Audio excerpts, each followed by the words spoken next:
Halo, berjumpa lagi dengan saya Mr. Wira.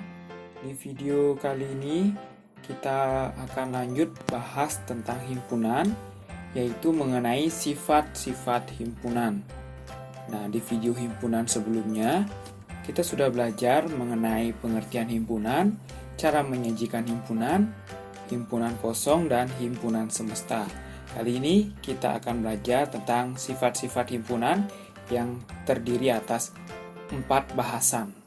Oke, kita mulai saja ke sifat yang pertama, yaitu kardinalitas himpunan. Nah, jadi kardinalitas himpunan adalah bilangan yang menyatakan banyaknya anggota dari suatu himpunan, atau dengan kata lain, banyak anggota dari suatu himpunan tersebut. Itu yang disebut dengan kardinalitas himpunan. Untuk menyatakan banyak anggota himpunan A, kita bisa lambangkan dengan NA. Jadi disesuaikan dengan nama himpunannya. Misalkan jika ingin menentukan banyak anggota himpunan B, kita bisa tulis dengan NB untuk lambangnya. Kalau himpunannya dinamakan himpunan H, kita gunakan NH. Nah, pada kardinalitas himpunan ada beberapa istilah mengenai banyak anggotanya. Yang pertama, himpunan hingga, yaitu himpunan yang memiliki hingga atau banyak anggota yang dapat dihitung. Contohnya misalkan seperti himpunan A ini, dia memiliki anggota 2, 4, 6, 8, dan seterusnya sampai 16. Dan semua anggotanya tersebut bisa kita hitung. Dan jika kita lihat itu merupakan bilangan genap dari 2 sampai 16. Berikutnya ada yang dinamakan himpunan tak hingga. Jadi, himpunan tak hingga ini memiliki anggota tak hingga atau banyak anggotanya tak hingga atau tidak bisa kita hitung. Contohnya seperti himpunan B ini dari 0, 1, 2, 3, 4 dan seterusnya, tidak ada akhirnya. Sehingga himpunan B ini tidak bisa kita hitung. Khusus untuk kardinalitas himpunan, yang dipakai tersebut hanya himpunan hingga atau himpunan yang dapat dihitung saja. Oke, kita ke contoh soal bagaimana cara menentukan kardinalitas himpunan. Oke, kita lihat untuk himpunan A, itu nama-nama hari dari Senin sampai Minggu, kita hanya perlu menghitung anggotanya ada seberapa banyak untuk himpunan A. Jadi jika kita perhatikan dari Senin sampai Minggu tersebut ada 7 anggota, sehingga NA sama dengan 7. Berikutnya untuk himpunan B, ini beberapa alat tulis terdiri dari buku, penghapus, pensil, dan pulpen. Jadi itu ada sebanyak 4 anggota, yaitu NB sama dengan 4. Yang terakhir ada 3 bilangan, negatif 2, 2, dan 0. Sehingga untuk NC sama dengan 3. Contoh berikutnya, tentukan banyaknya anggota dari himpunan-himpunan berikut. Ya, ada himpunan P, 1, 3, 5, 7, dan seterusnya sampai 27, 29. Nah, kita bisa lengkapi ya, ada berapa bilangan di antara 7 dan 27 tersebut. Kita bisa lanjutkan dengan menulis lengkap untuk anggota-anggotanya, yaitu 1, 3, 5, 7, 9, 11, 13, 15, 17, 19, 21, 23, 25, 27, dan 29. Sehingga jika kita hitung, untuk himpunan P ini ada sebanyak 15 anggota. Berikutnya himpunan Q yang terdiri dari huruf-huruf yang membentuk kata matematika. Nah, kita perhatikan ada huruf yang double atau huruf yang dituliskan 2 kali, seperti huruf M, huruf A, huruf T, ya itu dituliskan lebih dari sekali. Sehingga jika kita tulis ulang, jika kita tulis hanya sekali saja, himpunan Q akan menjadi seperti ini. M, A, T, E, I, dan K. Sehingga banyaknya anggota himpunan Q adalah 6 anggota. Yang terakhir, himpunan R. Nah, himpunan R dalam notasi pembentuk himpunan, jadi bisa kita tuliskan anggota-anggota himpunannya yaitu 2, 3, 5, 7, 11, dan 13. Karena pada notasi pembentuk himpunan tersebut dia merupakan bilangan prima. Bilangan prima yang dimulai dari 2 dan kurang dari 15. Sehingga banyak anggota himpunan R yaitu sebanyak 6 anggota. Oke, ini untuk menguji pemahaman kalian mengenai kardinalitas himpunan. Silakan dicoba soal berikut.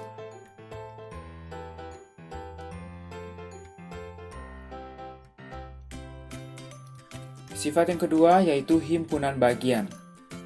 Jadi himpunan A disebut himpunan bagian dari B jika setiap anggota A merupakan anggota himpunan B. Nah, dengan himpunan bagian ini kita bisa notasikan dengan lambang seperti itu.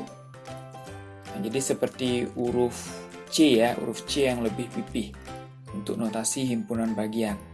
Jadi misalkan ada himpunan A merupakan himpunan bagian dari B, jadi bisa kita tulis seperti pada layar ya. Jadi A, lalu ada seperti huruf C dan huruf B. Nah, jadi setiap himpunan merupakan himpunan bagian dari dirinya sendiri. Contoh misalkan himpunan A tersebut merupakan himpunan bagian dari himpunan A. Nah, begitu pula untuk catatan yang berikutnya, himpunan kosong merupakan himpunan bagian dari setiap himpunan. Contohnya misalkan himpunan kosong itu merupakan himpunan bagian dari A. Nah, ini ada dua catatan penting mengenai himpunan bagian yang perlu kalian ingat. Oke, kita lanjut ke contoh soal. Nah, misalkan di sini disediakan ada 4 himpunan ya, himpunan M, N, O, dan P. Dari 4 himpunan ini bisa kita pasangkan himpunan-himpunannya apakah mereka himpunan bagian atau bukan. Yang pertama, himpunan N merupakan himpunan bagian dari M. Mengapa demikian? Jika kita perhatikan himpunan N tersebut merupakan bilangan genap di antara 1 dan 10. Ya, kita bisa baca himpunan N tersebut adalah himpunan bilangan genap di antara 1 dan 10. Nah, sehingga jadi himpunan N itu termasuk ke himpunan M ya, atau himpunan N tersebut bagian dari himpunan M. Karena di himpunan M tersebut juga ada bilangan genap yang di antara 1 dan 10 ya, yaitu 2, 4, 6, dan 8. Berikutnya, himpunan O merupakan bagian dari himpunan M. Himpunan O tersebut anggotanya angka 2 atau bilangan 2. Karena bilangan prima genap hanya 2, hanya bilangan 2, sehingga bilangan 2 tersebut ada di himpunan M juga. Sehingga himpunan O merupakan himpunan bagian dari M. Nah, selanjutnya himpunan P bukan himpunan bagian dari M. Karena pada himpunan M tersebut tidak ada 9 dan 11. Sedangkan di himpunan P tersebut ada bilangan 9 dan 11, di himpunan M tidak ada, sehingga himpunan M tersebut bukan merupakan bagian dari himpunan.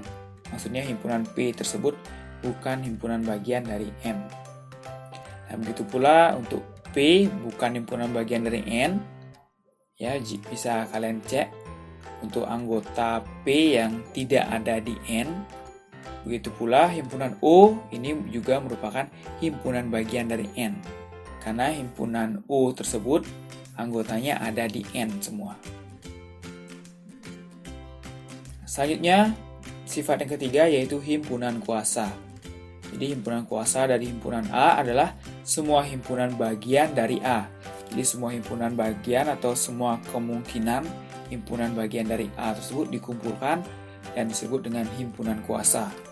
Jadi untuk menyatakan himpunan kuasa dari himpunan A, kita gunakan lambang PA.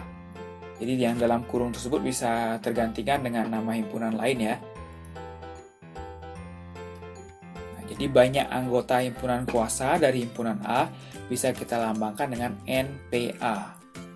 Jadi hanya menambahkan simbol kardinalitas ya di depannya.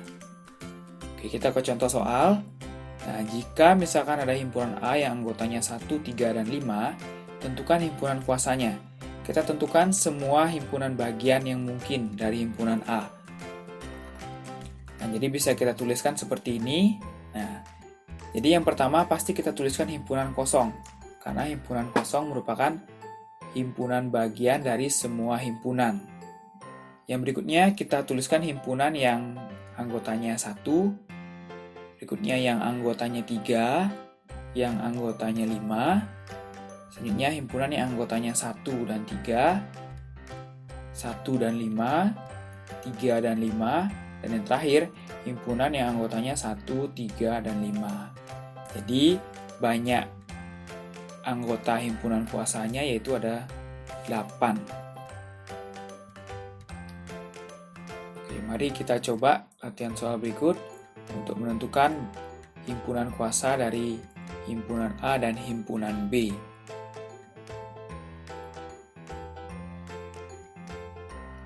Oke, selanjutnya masih di himpunan kuasa, kita perhatikan contoh yang tadi. Contoh himpunan A ya, yang anggotanya 1, 3, 5. Kita dapatkan tadi himpunan kuasanya yaitu seperti ini. Nah, jika kita perhatikan baik-baik, jadi untuk himpunan kosong itu hanya ada sebanyak 1 himpunan bagian ya.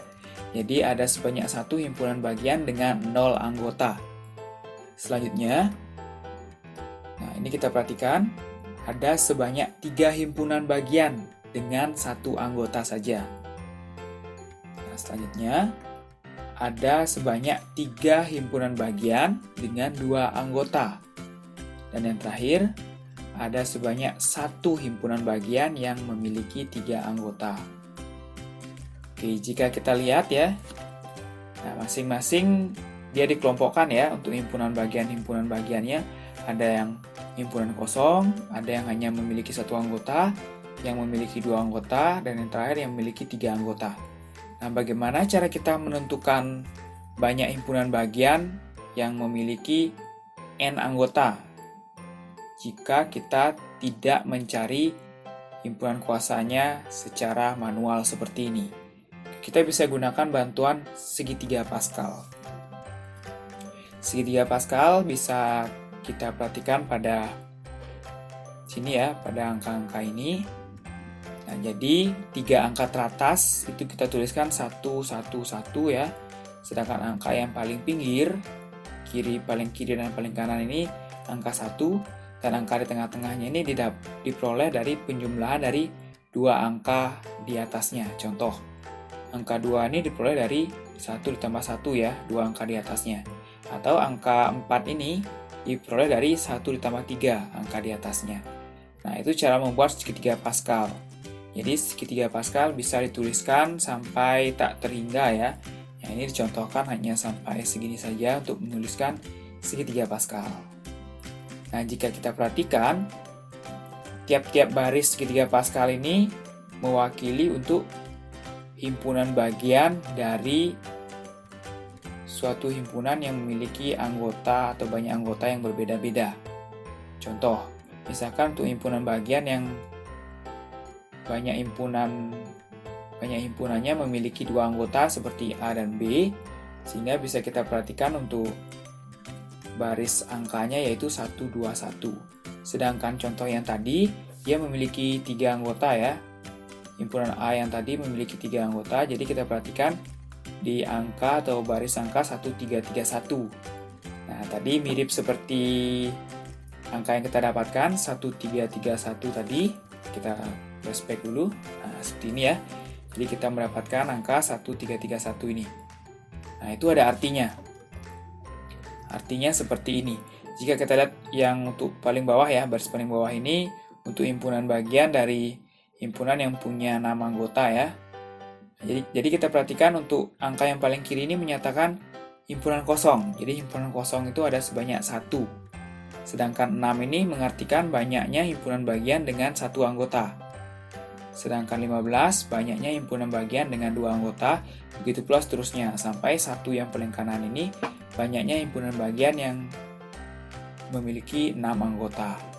Jadi itu cara kita menentukan ada berapa banyaknya himpunan bagian dengan N anggota.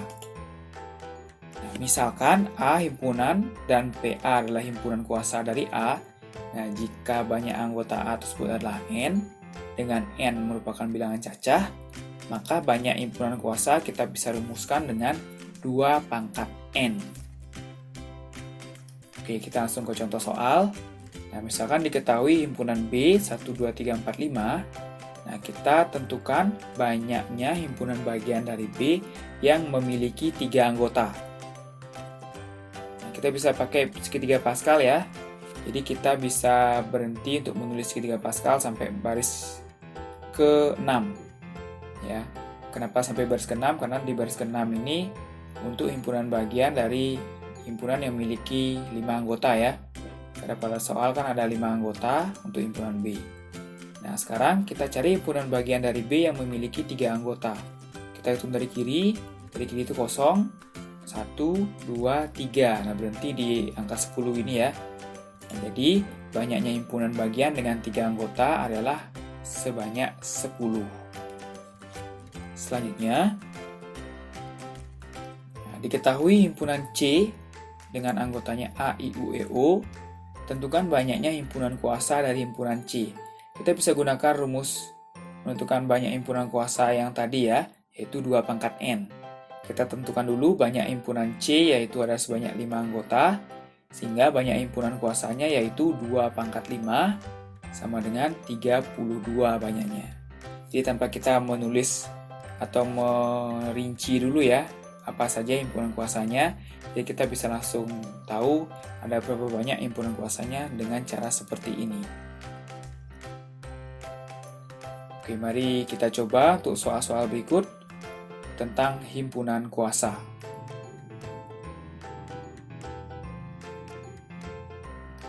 Oke, selanjutnya sifat yang terakhir yaitu kesamaan dua himpunan.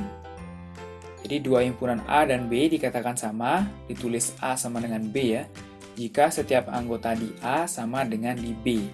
Nah, artinya jika anggota himpunan A tersebut anggotanya sama dan banyak anggotanya juga sama dengan di B.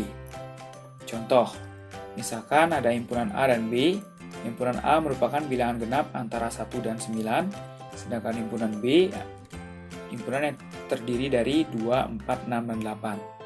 Oke, kita ubah dulu untuk himpunan A, kita sebutkan anggota-anggotanya. Jadi himpunan A yaitu 2, 4, 6, dan 8 ya, itu merupakan bilangan genap di antara 1 dan 9. Dan untuk himpunan B juga 2, 4, 6, 8. Jadi kita perhatikan kedua himpunannya memiliki anggota yang sama dan banyak anggota yang sama juga. Sehingga kesimpulannya himpunan A sama dengan himpunan B. Oke, mari kita cek untuk soal berikut mengenai kesamaan dari dua himpunan.